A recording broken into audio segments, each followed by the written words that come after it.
the US took an interest in Israel in the 1960s. Why?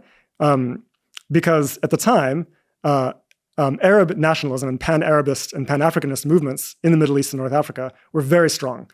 These were movements towards socialism. They wanted to reclaim productive capacities. It was about national liberation.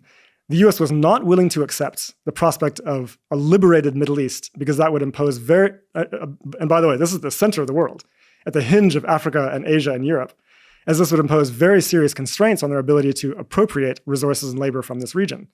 And so they needed to intervene to crush these movements. And Israel was a crucial attack dog in doing so, right? The US armed them to the teeth, and they were sent after liberation movement leaders. They bombed the frontline states repeatedly, destabilizing them, forcing them to direct productive capacity away from national development towards defense, et cetera, et cetera. Israel has been crucial to US imperial strategy in the region for the past 50, 60 years.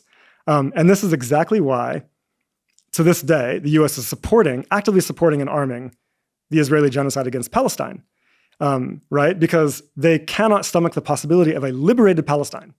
Because a liberated Palestine removes their key proxy in the region, right? And opens up the door to liberation movements across the rest of the Middle East.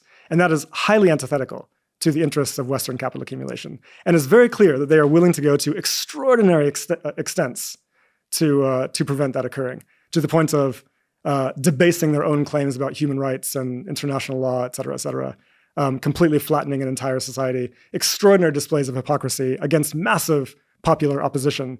Why are they doing this? Because they understand that this is in the interests of the capitalist class.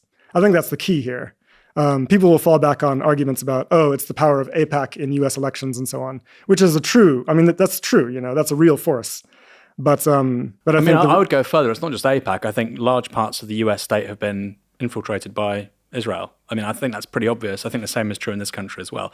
I agree with you, though. That's only one variable next to a much bigger one, which is US empire.